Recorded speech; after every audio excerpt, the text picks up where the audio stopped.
Hey, everybody, and welcome to the Dad and Buried podcast. My name is Mike, a.k.a. Dad. I'm basically the guy Father's Day was named after, I think.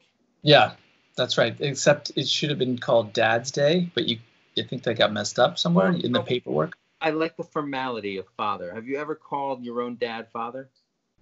No, not intentionally. Do your kids call you father? Yes, of course. I know. Of course they do. I know a few families where the father is called Papa. Yes, I know. I find that rather unique. I don't even know what kind of culture. I guess. I think most of the families I know are pretending they're the Von Trapps from The Sound of Music. So it makes perfect sense for them. Yes, you do know a lot of Austrians. Actually, yeah, and a lot of what's the what's it called, the woman who is in charge of the household, who's like not quite You're right, the woman who gets who he leaves for Maria. Yeah, she's like the something, first something, or the God damn it, we'll come up with it. This episode is going to get so much worse than this. It's going to get so deep into The Sound of Music, which I'm not gonna lie, I enjoy watching. Okay. I'm not gonna lie to you. Anyway, I think I said my name was Dad and Buried, aka, and then we went on this tangent. Mike, I'm the reason this podcast exists. I'm the reason Father's Day exists. I'm the reason a lot of social media exists. And here's my friend Pete. Yeah. Hey, everybody. I'm Pete. And, I have all sorts of good things like an email. Don't sell yourself short, Pete. You got a lot of great things. Tremendous. A lot of great things. I'm, as you know, a fervent anti-social networks goon. Yes, you are, yeah. And guess what, Mike?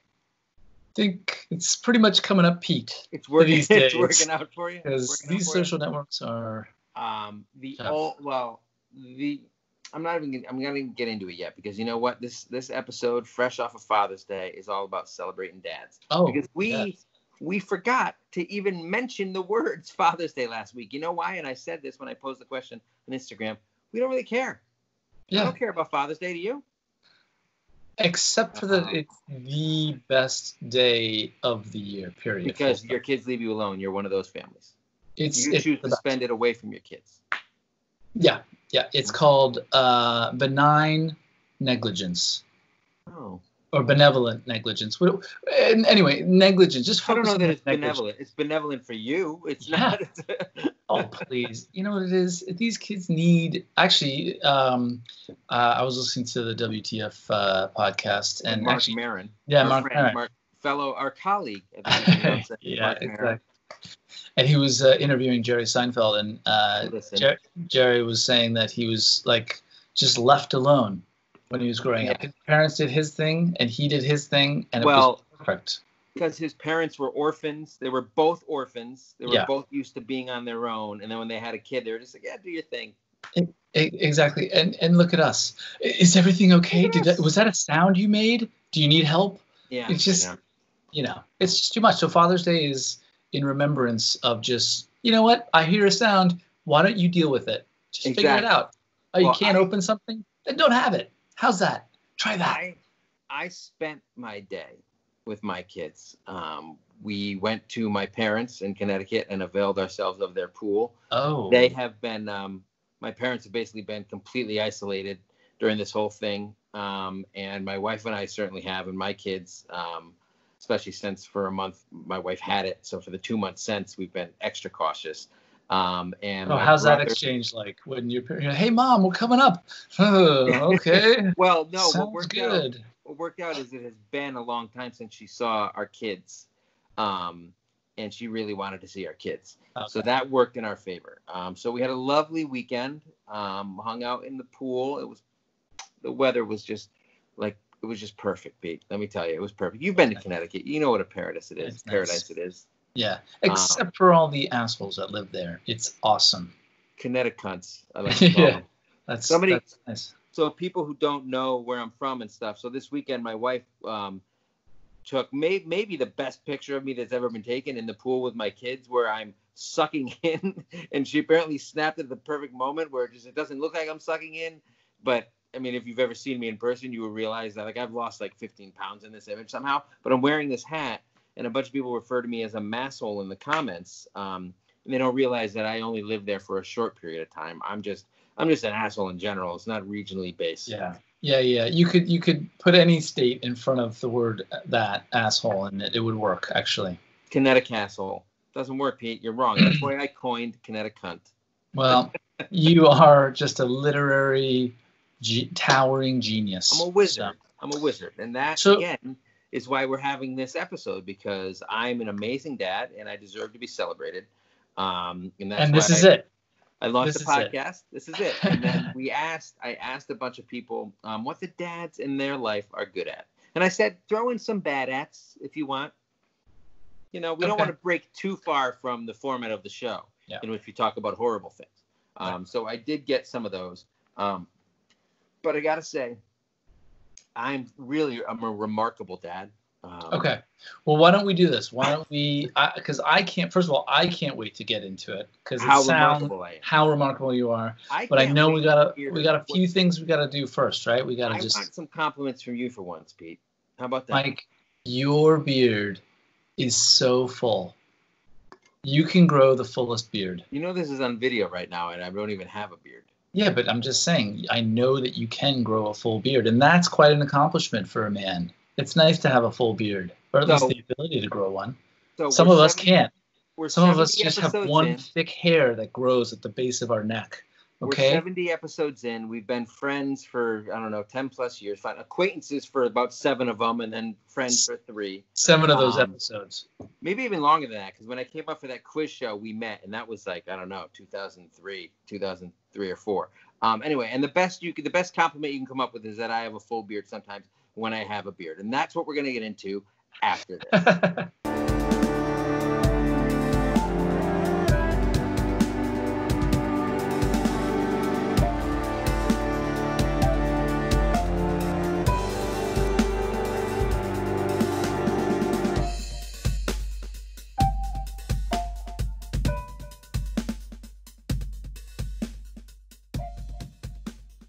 So I was so distracted by your absolutely pitiful attempt at complimenting me that I forgot to shout out all the people that actually appreciate my presence. Oh, Mike, you forgot. But now here's your chance. These are people who not only listen to the podcast, many of whom have not only rated the podcast, which we would love for you to do on Apple.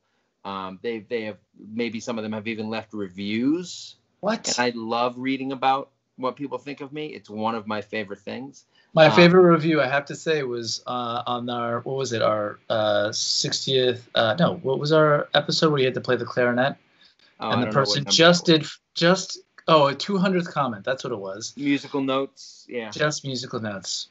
Just emojis, yeah. What a great comment. Thank you. So you'll find all sorts of insightful things like that if you go to the iTunes Apple Store, and you can look and find out what other people had to say. Emojis, the modern day hieroglyphics. Mm-hmm. Right? Yeah, that's something they would discuss on like CBS Sunday Morning, which I don't watch that show. People love that show. I'm into it. I actually like it. I liked it, but I'm not such a Jane Pauley fan. I was more the older guy with the bow tie for some reason. Charles. Yeah.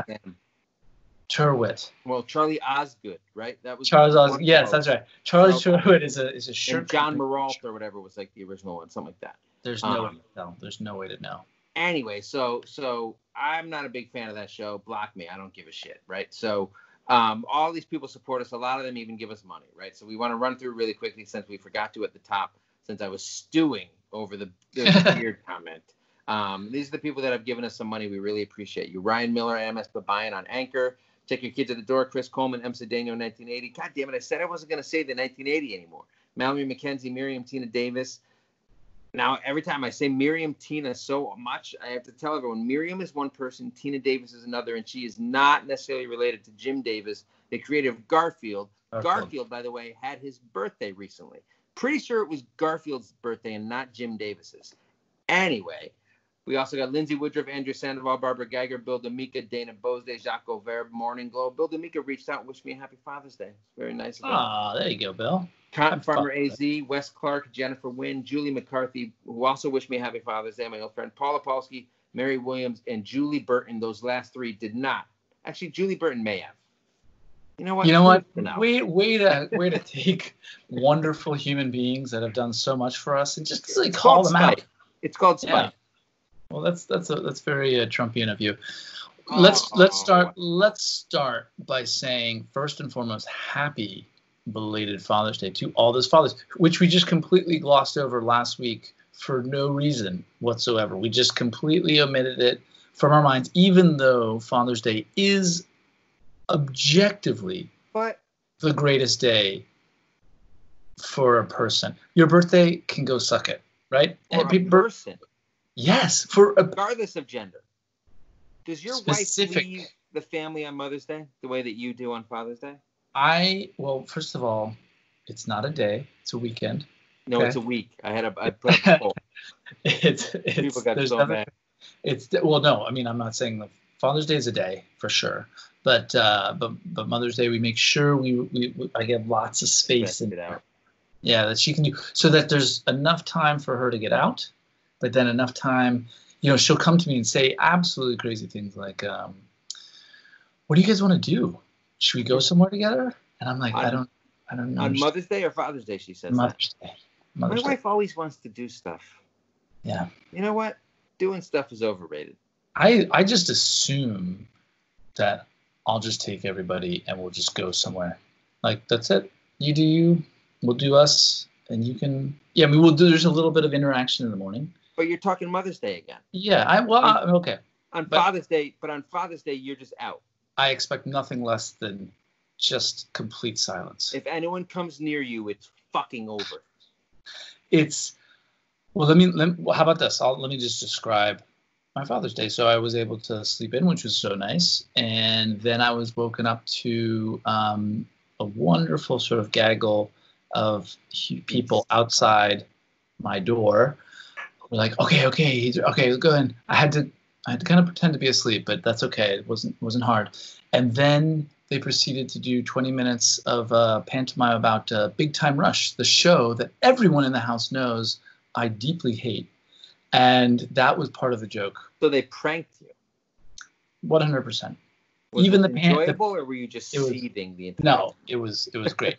But of course, like every pantomime, it went on for probably 20 minutes longer than it probably should. Oh my God. So it should have been 0 minutes. And the number of restarts. Okay, wait. The number of resets that happened, there was a lot. I wouldn't be able to get through that without just getting frustrated, especially with like 7. Like, it's cute at first, and there's like 7 restarts, and you're like, geez, it's fucking Father's Day. No, it's okay, guys, because I was sitting really comfortably in the bed. I had coffee. I was eating while this was happening, so I was kind of multitasking, and I had my phone just kind of like right there. I was able to look down every once in a while, just kind of had a couple different multitasking scenes going on, and it worked out great. I was very appreciative of it. Then they finished it, and they bowed like the fucking Von Trapp family we spoke about earlier. What's that song? So well, good night, Auf Wiedersehen, good night. Is that how the song goes? I don't know. You don't know that song? I don't know.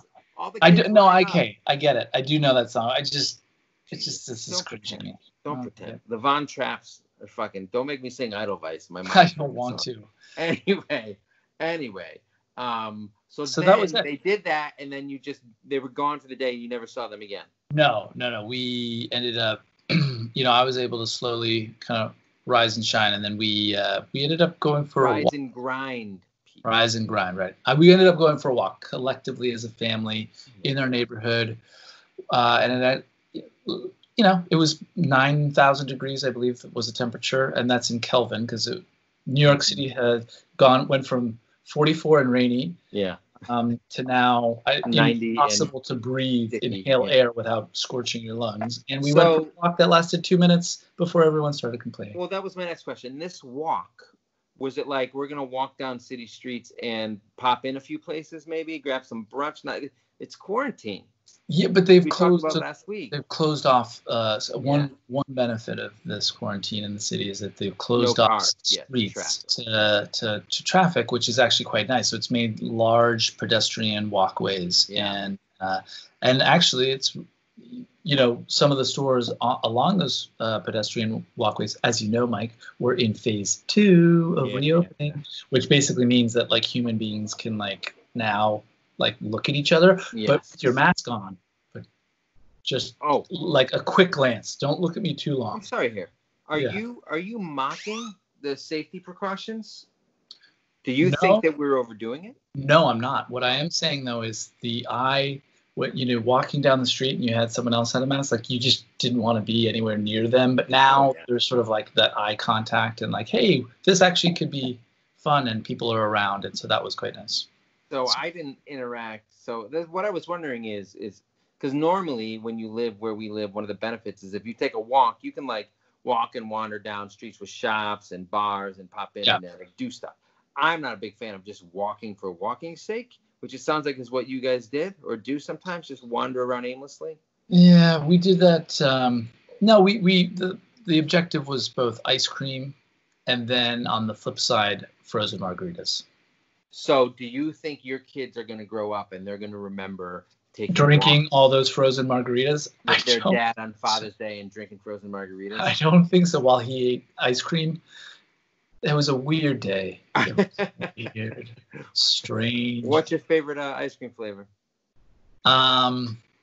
It's definitely like some sort of chocolate cookie chip thing. You nailed it. The famous chocolate cookie dip flavor. Whatever it is, it's like. Anyway, so I asked if your kids were going to remember that and if they were going to grow up, like your youngest, the only son you have, he was going to grow up, and that was going to be one of his Father's Day traditions. Just walking around, ignoring his kids while they perform some sketch from a TV tween show he doesn't watch, he doesn't watch, and wandering around drinking frozen margaritas because. I asked a bunch of people, or I asked everybody on Instagram what the dads in their life are best at. And the first response I got was from TFox81. She said, dads make a huge impact as role models. And I think that's pretty true, especially when you have a dad like me who just teaches you don't do those things. Right. Those are role models too. Exactly. Anti-role model. We don't talk about the anti-role model enough. We don't. This is a key role. Like, boy, I don't want to be anything like that guy. That's important. Sadly, T. Fox's dad died when she was 30 years ago, which must make Father's Day tough. I was lucky enough to see my dad this weekend. He's getting up there himself. But we were able to hang out and yell at each other, which is pretty much the only way we converse. We yell with love. And that's how we argue, is at the top of our lungs. Not even like we're not mad at each other. We'll just be talking about politics or something. And he even agrees with me, but we'll just be yelling at each other the whole time. It's a lot of fun. My wife loves it. It's like being in Beirut. Beirut's lovely these days. So that sounds like a wonderful place to be. I'll have to check that out. So it's funny because I asked what the dads in life are best at, and there were a handful of people that said some surprising things. And then there were people that said the things I expected them to say. Missy Gibson, too, says pretty much all of it. She says, my dad is always supportive of me. I know he always has my back. He will say it as it is, and he taught me not to take crap from anyone. He's a true handyman and has also taught me to be kind and help others if I can. This guy is a freaking super dad, right? You know what? Man. Can he be? Is he around to be other people's dads, or is it just exclusively your dad? Sounds like. Can I subscribe? Is there some sort of subscription platform that he has that I can subscribe to him being my dad, or? Well, we'll have to ask Missy Gibson too, because her dad, he sounds like a non-racist, non-Republican John Wayne, which is pretty much what you want from a dad, I think. She said her husband's strength as a dad is all the roughhousing, which I know that is one of your strengths as well. He is great at wearing my kids out, and they love that he's a giant teddy bear. So I wonder if this means Missy Gibson 2's husband is a furry. No shade. I don't have any problems with that. Just saying. Not a lot of furry comments besides that one. Yeah. I mean, you gotta, and you don't have to really dig too deep to get to that. So I saw someone on Twitter like posted something about, I don't know, it was before the Trump nobody showed up debacle. It was something earlier in the week.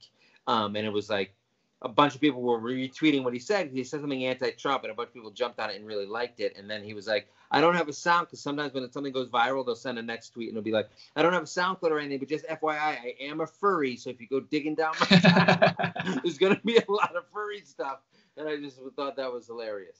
Anyway, a lot of people did say that their dad was great at the roughhousing and the playing like you. Isabel.dst said that her husband is great at taking the time to actually play and enjoy the time with the kids. A Towery 15 says playing with the kids. Jay Patolius says, my husband is great at hiding his tiredness and just showing our toddler enthusiasm to play. And I will say, when it comes to my toddler, I'm pretty good at that too, where they're still like little cuddly teddy bears and stuff. And their kind of play is just like, you are just controlling everything and rolling around, and they don't have crazy expectations. It was pretty easy to be like, I got home from work and I'm tired, but I don't mind rolling around with my little munchkin for a little bit. Right. It gets a little different when, I guess it changes once they understand sort of pressure point fighting. Yeah. Or they understand that the larynx is a weak spot on you as well as your groin. That's when it becomes like a little less fun, a little more like Inspector Clouseau and Kato. When you go, oh my God, I love those fights. I love those fights. That's like my 12-year-old. That's a very, very germane to the conversation. You bringing up that because I really remember watching those movies and those fights with my dad when I was growing up. So thanks for that, Pete. Those are some good ones. Little memory. There you go.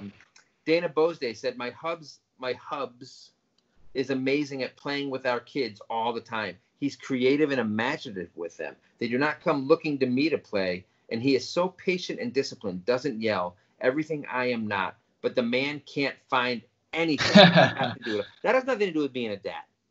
Yeah, no, I think that's just sort of genetic in the chromosomal somewhere there in the genome. But I don't have a problem finding look, it's when you open a fridge and you're like, it's just not there. And then there's nothing like your wife just walking past you and going right at your eye level, just sort of being like, you mean this? And all you want to do is just say, okay, all right, listen, you've won this one, and I'm going to allow it. Literally happens like 3 to 5 times a week in my house. It's right here. It's right in front of you. But it really wasn't. I swear to you. What honestly happens is once you close that fridge door and you're like, it's not there, there is a back secret sort of door. And that's the moment that the wives wait for, and that's when they plant it. And it's almost more like every wife is like a secret David Blaine. And when you say you can't find something, she comes up behind you and she like whips it out from under her sleeve and throws it in. Just to fucking have it on you. It's Occam's razor. The most obvious reason is the most likely reason. Yes. These people are gaslighting us. Exactly, 100%. There we go. Sick of it. # me too. Bentini80 says, my husband is good at getting down on the ground and playing with a 3-year-old. He plays all the things I find super boring. Legos, Matchbox cars, little people, etc. I'm assuming little people means like little Playmobil figures or something, and not like in gangs of the Wolf of Wall Street where the traders are throwing little people at dartboards. I'm going to give Bentini80 the benefit of the doubt on that one. Okay. He also does a lot of physical play with my son, throwing him up in the air in the pool. Maybe I was wrong. Maybe it is like Wolf of Wall Street. Chasing him, playing tag and hide and seek, setting up obstacle courses. My son loves that stuff. My kids love being thrown in the pool, but they're way too heavy to like do it for a long time. And my father doesn't understand. He just went more up. I literally did it like 15 times in a row. And like my arms are jelly. I'm like, buddy, I can't do it anymore. And he just gets mad at me. Yeah, just no remorse. Bentini80's dad also, or not her dad, her husband also helps with the late night feedings for a 7-week-old, which is, she says, this is huge. And I agree. I did that. You did that. Mm-hmm. Least you can do. But he is terrible at keeping to a schedule or cleaning up. The mess during quarantine has just about pushed me over the edge. And once I went on a girls' weekend and came home to a shit show here. Went on a girls' weekend during quarantine? I don't know where Bentini80 lives, but my wife went on a girls' month AKA she had COVID-19 and was stuck in her room and couldn't come out. And when she finally came out, it was more than a shit show in this place. But it's not like there were banana peels on the ground or like coffee grounds. Is it grounds or grinds? Grounds. I asked somebody else that, and they said both, and I didn't. I'm like, this is not a satisfactory answer. Actually, maybe you're right, because ground is the verb, After but then the fact, that's also the output of it is a grind. Maybe we have it all wrong. I think coffee grinds are maybe what the beans are turned into before you make the coffee, and the grounds are the residue. But maybe I think the residue is this conversation grinding to a halt from what could have been actually something kind of interesting. But whatever. So a lot of people said that their husbands and or dads were good at fixing things. This is probably the thing I'm worst at in my life, and it's a long list. Where did these people come from? All right, let's hear it. Beck Smuller, BEKSMULLER, says, good at helping me fix things, bad at admitting Trump is an asshole and needs to be gone. That took a turn. That escalated. I assume she's talking about her dad and not her husband. I can't imagine being in like a marriage that's divided politically during these times. Wait, what about those famous two political strategists, Carville and Mary something. Two political strategists for the Republican Democratic. They made a sitcom about that with John Ritter and Marquis Post. Anyway, Heart of Fire. Stop.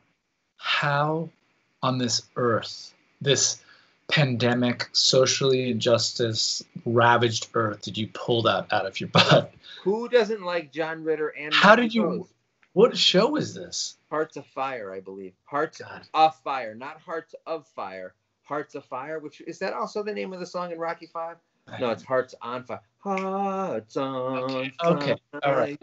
Coffee grounds. That's my safe word. We're like, let's get out of this conversation. Coffee grounds. Paul.psk. Half this podcast is you saying this part sucks. Let's move on. Paul.psk says, my dad is a good handyman, especially with electrical stuff. If I touched electrical stuff, everyone in like a 50-mile radius would be without power and I'd be dead. None of his talent passed on to me, Paul says. But he's bad at barbecuing and cooking in general. But he did raise 4 kids, so I guess that makes him a better parent than me, since having that many kids is my worst nightmare. Mine too, man. More than two? More than one, actually. Is your dad handy?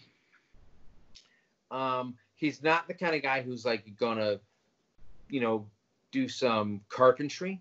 But he could fix some stuff. Yeah, my dad is I would say, if we were to say 1 to 10, he's probably like a 6, 7, like on the handy scale.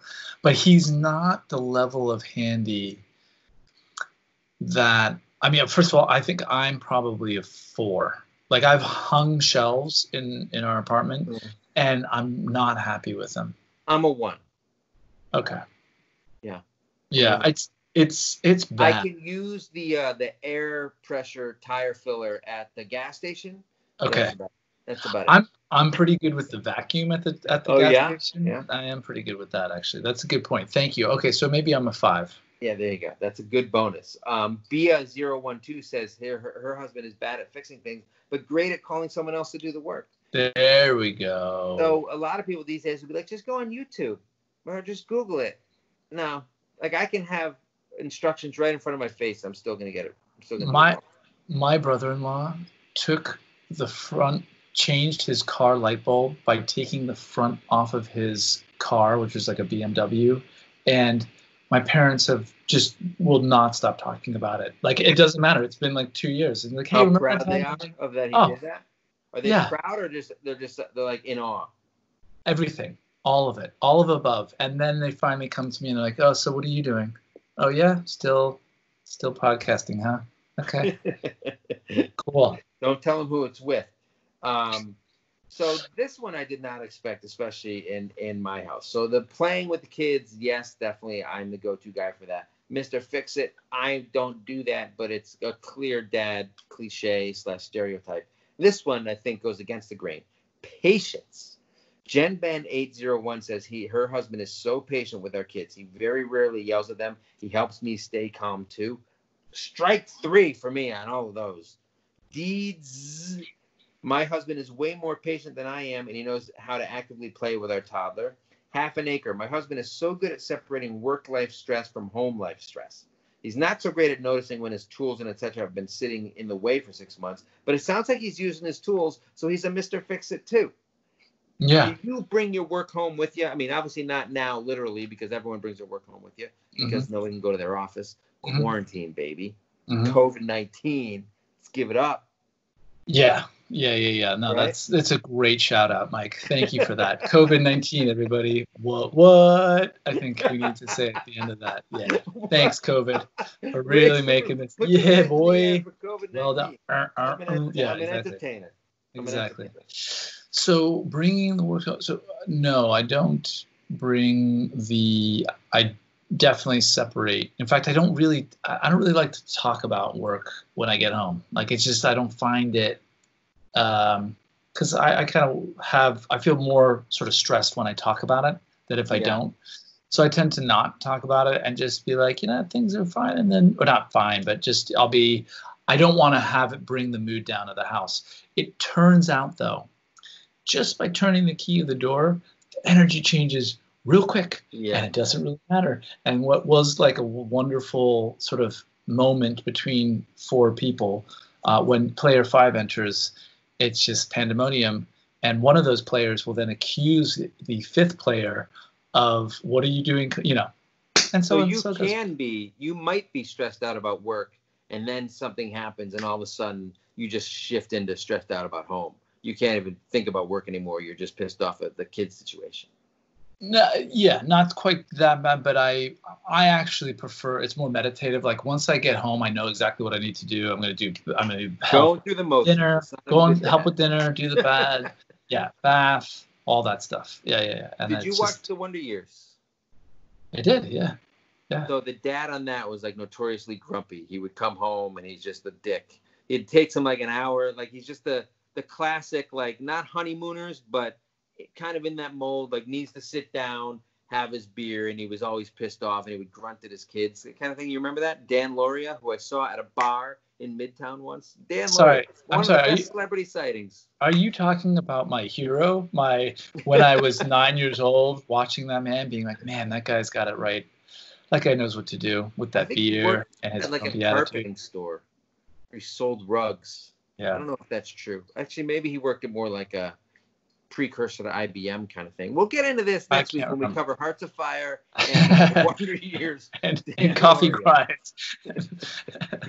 Crazy Cat Lady Katie, CAITI, says, my dad had a short temper, and I remember the shouting more than the good stuff.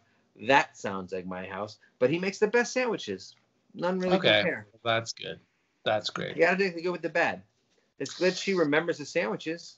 Yeah, I think the thing that sort of unites my household, is really just this very dry wit that we have going around, which is surprising probably to most people listening. But it's just generally a lot of like, a lot of just different people saying things to catch each other off guard, and that's thus the. I just told you about like kids playing pantomime of the show. The very show that I disliked the most was the number one. They just completely trolling me, which I, in turn, appreciated. So I like that kind of humor, and my 9-year-old is definitely getting better at it, but he still doesn't quite know the line between like a playful jab and like a flat-out insult. And sometimes it's just like straight disrespectful because he doesn't quite know. And depending on what mood you are, it can be problematic. Sometimes it's the scene in Good Will Hunting where you have to lay out the belt and the wrench and make the kid choose. And you know what? I choose the wrench every time because fuck him. Okay. I don't actually do this with my son. That went dark. Okay. All right. Yeah. Coffee grinds. It did go dark. So those were the primary things. Playing, Mr. Fix-It. I subtitled these, playing Mr. Fix-It and Patience. And I was really stunned by Patience. My wife really worries that my kids are going to remember growing up in like a yelly house. So that's what I've been really trying to work on lately. But I think a lot of that just comes down almost to the kid, right? What's the kid going to remember? Is the kid a glass half full kind of guy? And he's going to remember the great sandwiches that your dad made? Or is the kid a baby little glass half empty kind of person? He's going to remember the shouting. Or how about if your dad gets you a hot tub, an inflatable hot tub for the backyard, and all you do is scream and yell, which in turn causes him to scream and yell, then everyone's screwed. You know what I mean? Just like enjoy, just enjoy the things that you have. How about that? Can we try that? I don't think kids need to work to enjoy stuff, but their emotions are always at the top, so they can't really control that.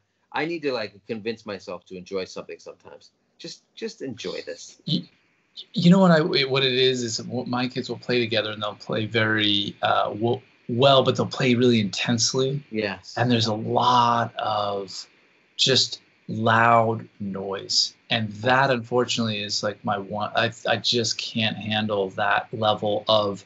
I mean, we're talking like screaming, yelling, and it's not necessarily even angry yelling or hurt yelling or hurt screaming. It's just excited, high yelling, but it's at such like a volume that's what gets me. So generally, the only way they can hear me is if I'm talking up here, and that's the part that I'm trying to struggle with, because it's not really. I've never really, at least I don't. I mean, again, I don't think so that's why I'm doing this podcast.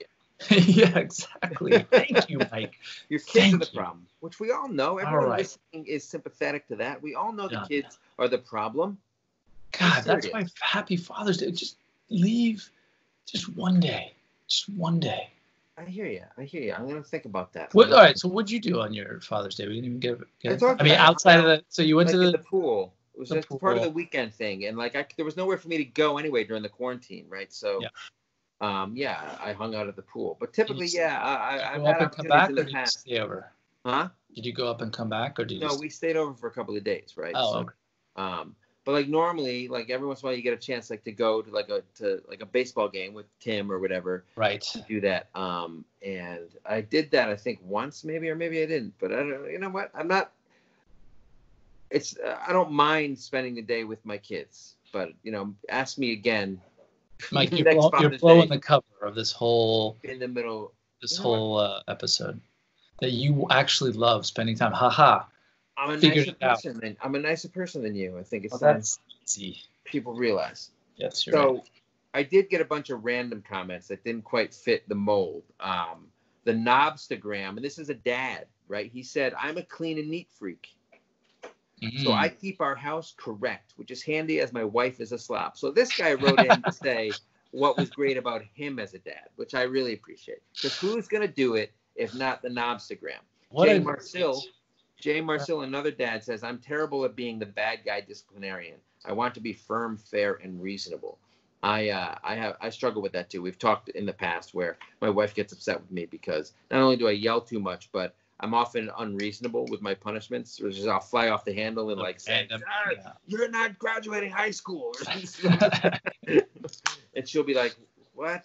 What are you doing?" Well, first of all, the Knobstagram, that was just a great little sentence there. Just letting everybody, their wife just not on the same level. And the disciplinarian, look, firm. Keep those boundaries, and if you have to enforce them through yelling, then I'm sorry, but that's what you got to do. You just got to do it. I agree. Sometimes you need to yell. Maybe not all the time, but sometimes. Lamentre or Lamine-tre, I have no idea how to pronounce that. I don't even know if there's 3 words, 2 words, 1 word. Treating everyone with kindness is what her dad or her husband is good at, which again is maybe the best quality you can have. Mom Jost 39. Ma'am Jost 39 says, "My dad was good at telling me what a waste I am." That sucks. But my husband is awesome at all things. So it sounds like she rebounded, learned what she didn't want, and found There we go. Yeah, there you go. Figure out what you don't want and do the opposite. There you go. I hope my wife doesn't figure that out. Steph W. 1979. "My dad is the jokester. He is bad at showing emotion." So that's not supposed to be one straight sentence. It's supposed to be, "My dad is the jokester. That's what he's good at. And he's bad at showing emotion." Is your dad Joaquin Phoenix in Joker? Just putting it out there. Or maybe Zach Braff in Garden State because he's so numbed on his pills, he can't show emotion. Pills. That's right. He doesn't feel until he goes cold turkey. I think a lot of dads are the jokesters. Are you a prankster? Definitely not a prankster. Me neither. But it takes too much forethought. Really do like to will with a straight face talk to my 6-year-old son and just tell him something that's just not true.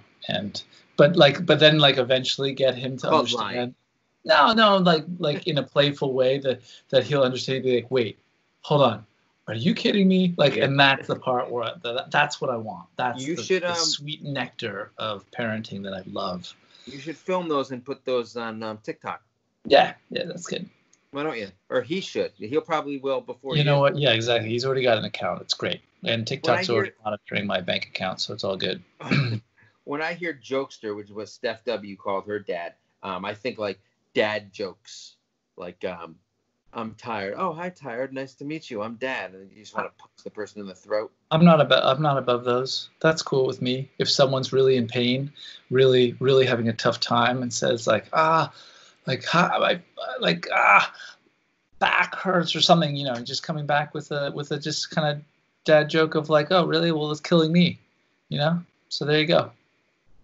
Moving on. Rachel Jones says that her husband is good at getting shit done, but it's bad because he only gets the shit he wants done. So my wife complains about this. We're like, we'll have some free time to do some house cleaning, and I'll clean the junk drawer instead of, I don't know, whatever she deems important. You know what? The junk drawer is important to my peace of mind, getting that thing organized, and the thing goes back to being junk within about 3 hours. It doesn't matter. It makes me feel good. There you go. Are you a junk drawer guy? We have a junk drawer, but we don't have. Yeah, it doesn't consume any. Do you like to arrange it and organize it? No, it consumes zero space in my mind. You're missing out. You're missing out. So KSU Julie, friend of the pod and a patron, who I think actually did wish me a happy Father's Day, so I'll take back what I said earlier. She said, I always tell people after my divorce that my husband is a good dad, but a bad husband. Now, I haven't experienced being divorced, but I do think that that's important, is to not trash your husband to his kids, to your kids. Only trash him to your friends and other people. Right. You don't want to make a toxic situation for your kids who, that's still their dad and they're going to be choosing sides. You just shit all over him. Save that toxicity for the internet. Yeah. Exactly. Gordon_tribe10 says, my dad is great at the dad talks. The lectures about the proper ways to do things. Like the sex talk that I gave a few weeks ago. That's an important skill for a dad. Proper way to have sex. And you really went into it. You really had a bunch of visual aids lined up, and that actually worked. I don't have a Pornhub subscription for nothing. It's educational. There you go. I do want to say the main dad talk I remember from my life was not given by my dad. It was given by Furious Styles in the film Boys in the Hood. And he says to his young son Trey, he says, always look a man in the eye. That way he'll know to respect you, or something like that. And then he says, any fool with a dick can make a baby. It takes a real man to raise his kids. All right? That's all you need to know, pretty much. Those two lessons from my cinematic dad, Furious Styles, played by Lawrence Fishburne in the film Boys in the Hood. Did you wish Lawrence Fishburne a happy Father's Day, since he obviously was pivotal in your... I should have sent him some peppermint, which is how he says peppermint in the movie Higher Learning, for fucking no reason. Really bad South African accent. Anyway, we got a couple of comments on YouTube this week. One, Joseph Diachason, Sarge, one of the flagship members of the pod crew who we haven't heard from a lot recently. He said, he's talking about the Summer of COVID episode we did last week, about how you fill your time with COVID around. He said, some people don't give a fuck about the virus, and it's because they haven't been affected by it directly, which is the 100% the problem with Republicans and conservatives in general, is they don't have empathy until, Dick Cheney didn't care about gay people until his daughter turned out to be gay, and suddenly he's like the rare empathetic Republican. Anyway, Pete, he says they haven't lost someone or they don't care. I know people refusing to wear a mask or follow CDC guidelines, and their lifestyle/choices make it so that I choose to stay away from them to protect my family. So he knows people who are refusing to do stuff. Maybe, I don't know if they're stir crazy or they believe it's a hoax or they believe things are getting better. They're not taking precautions, so that Sarge sounds a little bit bitter about having to protect himself and his family by not going near those people. Well, it sounds like I'm hoping it didn't happen, but he may have affected someone directly. Yeah, and his family, yeah. And that's really that's a real shame. And I think that's it. You know, my parents live in Florida, and we're very much like, oh, you know, it's not so bad. And it's like, oh, it's so bad now.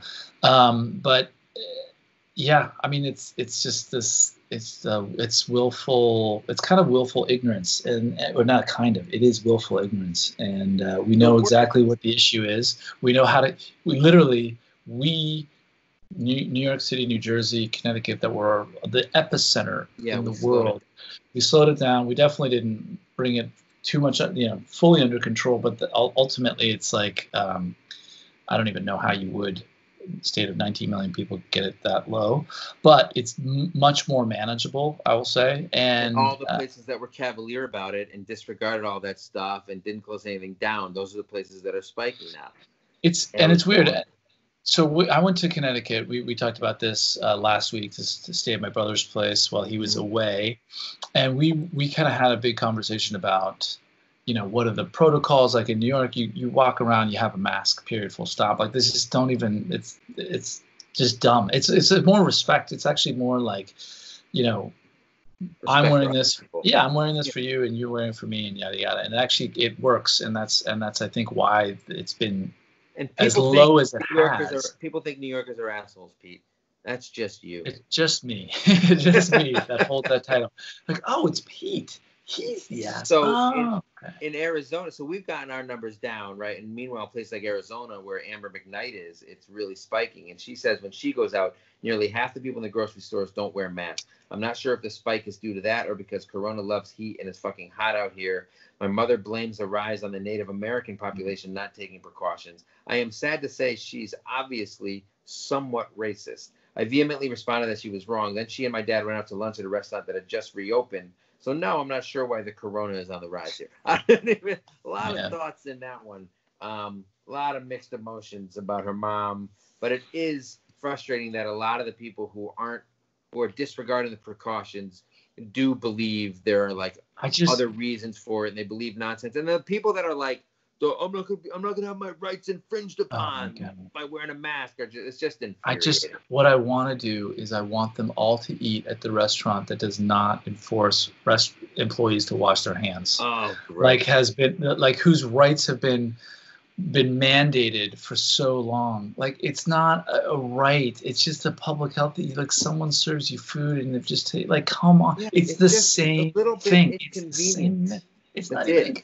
It's as inconvenient as washing your hands after you use the bathroom. Not being able to get a haircut. It's that inconvenient. A hell of a lot more inconvenient than being murdered by police, right? So it made a lot of sense that they were storming the Capitol with guns and signs saying, "Let me get a haircut, ease up the restrictions," but then getting mad. Those same people getting mad at the Black Lives Matters protesters for marching.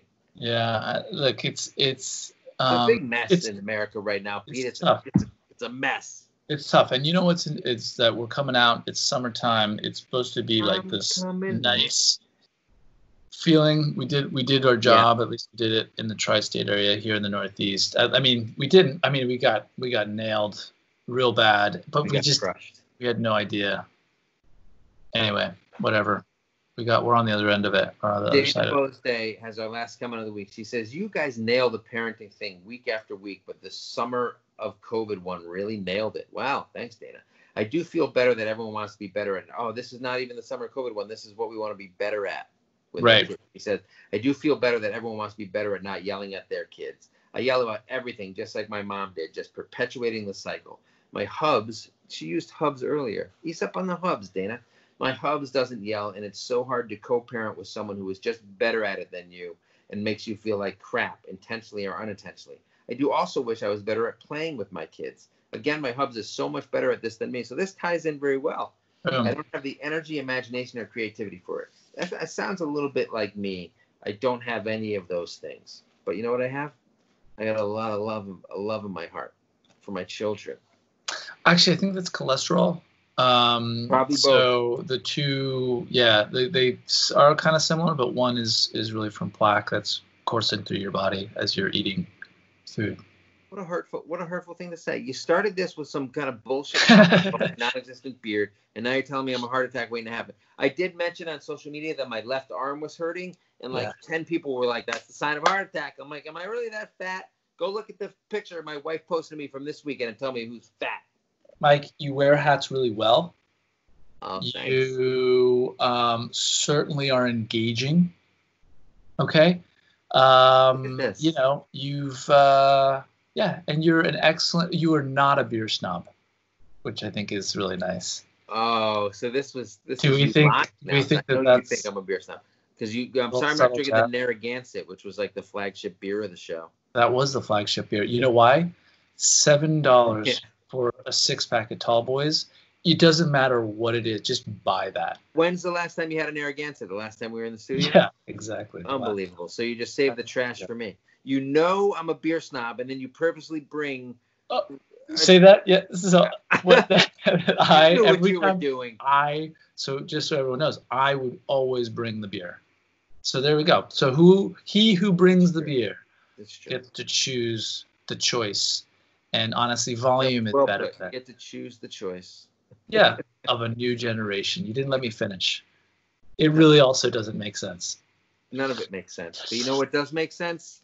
Celebrating dads. And that's what we did all episode, man. And we gave a shout out to COVID-19, my boy. I remember that. Yeah, boy. Good job spreading yourself so rampantly throughout our globe and New York City. So next week is my kid's last week of school, this current week is right now. Yeah, it's Friday. So this comes out on Thursday, so that will be the second to last day. Correct. Can you imagine just having your kid in school just call it back in April? Yeah. You know? Anyway, there's still like, are you doing parent teacher like ceremonies and stuff on Zoom, which is like old school?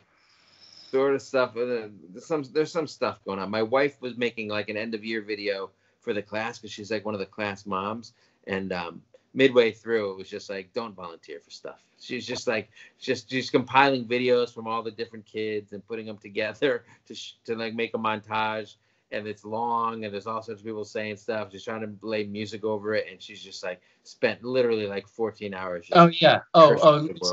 Those edits, the reviews. You know what? Can you make this can Johnny look like this a little bit? You know what? Johnny from Karate Kid. That's who you meant, right? It's obviously who I meant. Yes. Number one, probably the nicest guy on earth. Cobra Kai. I haven't seen the show. Okay, we're rambling, so it must be the end of the show. Actually, I think it's just the middle, like every week. Exactly. Thanks for listening. Give us a listen anywhere you get your podcast. Give us a rating on Apple. Throw us some money on Patreon if you want. And check me out on Instagram and everywhere else. And you can't find Pete anywhere, which is the way he likes it. There we go. Stay safe, stay healthy, and stay cool. Right? Stay cool. There we go. Stay gold, pony boy. See you next time. The disappointment was great.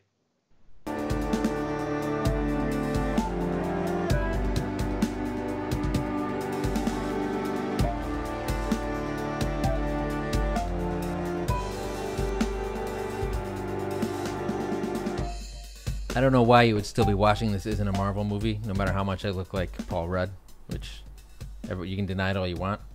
It's there in the eyes, I think. I'm young looking like him.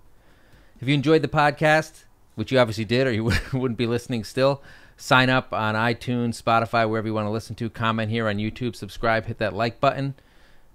We want to hear from you. Comments, questions, dirty jokes, money, all the money you can give us. We'd love it all. Catch you next time.